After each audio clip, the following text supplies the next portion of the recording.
కల్లా రేపు మళ్ళా గెలుస్తాం, ఎందుకు గెలవము అనే ధీమా. మా ఆడబిడ్డలు ఇక్కడ ఉన్నారు, మీకు ఎన్ని చెప్పిండమ్మా? నెలకు 2500 18 ఏళ్ళ నిండిన ఆడబిడ్డలందరికీ నెలకు 2500. కేసీఆర్ పెళ్లి చేసుకుంటే ₹1,00,000 ఇస్తున్నాడు, నేను తులం బంగారం ఇస్తా.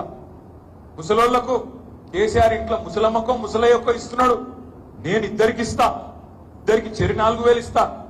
ఇన్ని కథలు చెప్తే పాపం మా ఆడబిడ్డలు కూడా వాళ్ళు కూడా మోసపోయి వాళ్ళు కూడా ఓట్లేసిండ్రు. ఫ్రీ బస్సు, బంగారం అన్ని చెప్తే బుద్ధి ఒక్కలకన్నా వచ్చిందా 2500 అగ్రేకల్లో? ఒక్కలకు. కానీ సిగ్గు లేకుండా ఎట్లా అబద్ధాలు చెప్తారంటే, ఆదిలాబాద్ కు రాహుల్ గాంధీ వచ్చిండు మొన్న పార్లమెంట్ ఎన్నికల్లో. ఆయన చెప్తున్నాడు అక్కడ ఓపెన్ గా మా బహిరంగ సభల, మేము నెలకు 2500 పథకం స్టార్ట్ చేసినాం, పడుతూనే ఉన్నాయి అకౌంట్లల్లా, మొత్తం ఎక్కడికక్కడ పోతూనే ఉన్నాయని చెప్తున్నాడు. ఉత్తరప్రదేశ్ లో ప్రియాంక గాంధీ చెప్తున్నది, మేము తెలంగాణలో మా ప్రభుత్వం వచ్చింది రాగానే అక్కడ మహాలక్ష్మి పథకం చాలు చేసినాం, ₹2,500 పడుతూనే ఉన్నాయి, జరిగిపోతూనే ఉన్నది అని చెప్పి అక్కడ చెప్తా ఉన్నారు. అవన్నీ ఎందుకు? రేవంత్ రెడ్డి మన ఇక్కడికి కూడా వచ్చింది కదా ప్రచారానికి భువనగిరి పార్లమెంట్. ఏమన్నాడు వచ్చి, 6 గ్యారంటీలలో 5 అమలు చేసినాం, 5 అమలు అయిపోయినాయి అంట. మాకైతే తెలియదు, ఇక్కడ మీకు చెప్పాలి, అమలు అయిపోయినాయి 5 గ్యారంటీలు. 6 గ్యారంటీలలో 13 హామీలు ఉన్నాయి, అవి కాకుండా మరొక 407 ప్రామిసులు వేరే ఉన్నాయి, మొత్తం కలిపి 420 హామీలు ఉన్నాయి. ఒక్కటి అమలు చేసింది ఇప్పటికి, ఒకటే ఒకటి. ఏంటిది? బస్సు. ఇక ఆ బస్సు అందం చెప్పరాదు, అందులో ఆడోళ్ళు కొట్టుకున్నాడు, మొగోళ్ళు తిట్టుకున్నాడు. ఆడోళ్ళేమో సీట్ల కోసం కొట్టుకుంటారు, మొగోళ్ళేమో టికెట్ కొనుక్కొని ఏం దరిద్రం రాని మొగోళ్ళు తిట్టుకుంటారు. ఇది పరిస్థితి. బస్సు పెట్టింది ఒకటే ఒకటి, కానీ సిగ్గు లేకుండా రేవంత్ రెడ్డి అబద్ధాలు చూడు. ఏమంటాడు? కుల్లా చెప్తున్నాడు, 5 అమలు చేసినా అయిపోయింది, ఒక్కటే మిగిలింది అంటుడు. ఇక ఒక్కటేందో మరి మన గుండు కొట్టుడు మిగిలిందో ఏందో తెలియదు, కానీ అన్ని చేసేసిండట. ఇక్కడికి వస్తాడు, భువనగిరికి వస్తాడు, యాదగిరి లక్ష్మీ నరసింహస్వామి మీద ఒట్టు, మళ్ళా 15 ఆగస్టు. నాకు తెలియక అడుగుతా, మీరు చెప్పాలి నాకు.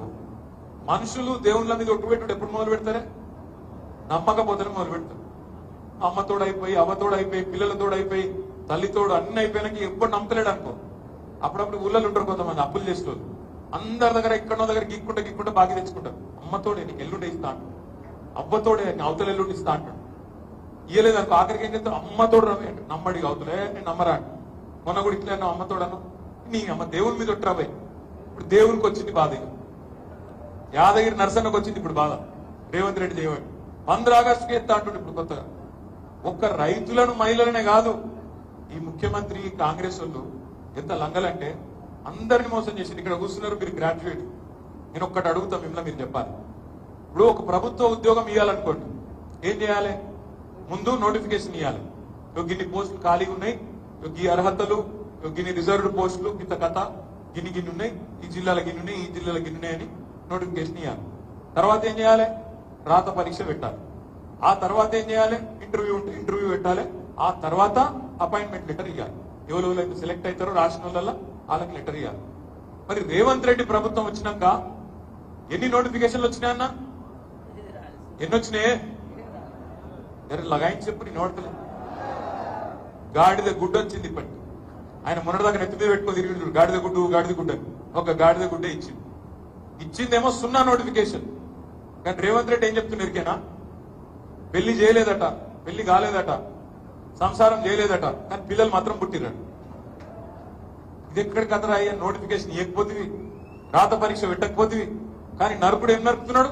30,000 ఉద్యోగాలు ఇచ్చేసిన. యాడికెళ్ళి ఇచ్చినారో పోయి నువ్వు? ఎక్కడికి వెళ్ళి వచ్చినాయి? కేసీఆర్ ప్రభుత్వంలో ఇచ్చిన ఉద్యోగాలకు నువ్వు వచ్చి కాగితాలు ఇచ్చి నేను ఉద్యోగాలు ఇచ్చినా అని చెప్తే నమ్మేందుకు మా నగరేకల్ గ్రాడ్యుయేట్లు తెలివిలేని వాళ్ళు అనుకుంటున్నావా? నేను అడుగుతా ఉన్నా. ఆలోచించండి. 30,000 ఉద్యోగాలు ఇచ్చిన అంటుండు రేవంత్ రెడ్డి, మళ్ళీ బొంకుతా ఉన్నాడు. ఇచ్చిండా నిజంగా? సంవత్సరంలో 2 లక్షల ఉద్యోగాలు ఇస్తా అన్నాడు. ఒకటే సంవత్సరంలో 2 లక్షల ప్రభుత్వ ఉద్యోగాలు నింపుతా. కేసీఆర్ వాళ్ళు ఇంట్లోనే ఇచ్చుకున్న ఉద్యోగాలన్నీ నేను ఇస్తా, వచ్చి 2 లక్షల ఉద్యోగాలు అన్నాడు.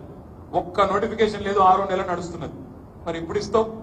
ఎవడు అడగాలి మరి? రేపు మీరు మళ్ళా కాంగ్రెస్ కి గుద్దుర్రి, నగరంగల్లా కాంగ్రెస్ కి గట్టిగా గుద్దినాక ఆ కాంగ్రెస్ వాడు పోయి అడుగుతాడు. రేపు అక్కడ అడుగుతాడు కదా కాంగ్రెస్ వాళ్ళు. అడిగితే కాంగ్రెస్ ఉంటాడా వాడు? తీసవతల వాడేవాడు రేవంత్ రెడ్డి. ఎవడన్నా కాంగ్రెస్ తోకాడిచ్చింది అనుకో, మీరు రాజగోపాల్ రెడ్డి తోకనే కట్టి చేసిన పాపం ఆయననే తోక కట్ అయిన పిల్లి లెక్క తిరుగుతున్నాడు రేవంత్ రెడ్డి వెనకాల. అంటే నేను ఎందుకంటున్నా అంటే ఇది వరకు ఎట్లుండే పరిస్థితి, కేసీఆర్ గారు ఉన్నప్పుడు మంత్రులో ఎమ్మెల్యేలో మీరు చెప్తే అన్నయ్య ఈ సమస్య ఉంది చూడండి అంటే కనీసం పోయి అక్కడ మాట్లాడే పరిస్థితి. రేవంత్ రెడ్డి ప్రభుత్వం వచ్చినకి ఏంది, యువన్ దుకాణం మాది, వెంకటరెడ్డి దుకాణం వెంకటరెడ్డిది, రాజగోపాల్ దుకాణం రాజగోపాల్ది, ఉత్తమ్ కుమార్ రెడ్డి దుకాణం ఉత్తమ్ కుమార్ రెడ్డిది. ఒకళ్ళకొకళ్ళకి శృతి ఉండదు. ఎవరి ట్యాక్స్ వాంది, ఎవరి దుకాణం వాంది, ఎవరి లెక్క వాంది, ఎవడు ఆడ పడతాడా ఎవడు పోయి ఎక్కుదామా కూర్చొనే ఆలోచన తప్ప. మేము ఇదే చెప్పినాం, మీకు ముందు చెప్పినాం, ఇదంతా కూడా చెప్పినాం. మీరు ఇల్లే, మీరంటే మీరు కాదు, నగరికల్లో కూడా ఇల్లే. నేను మీ అందరితో ప్రార్థన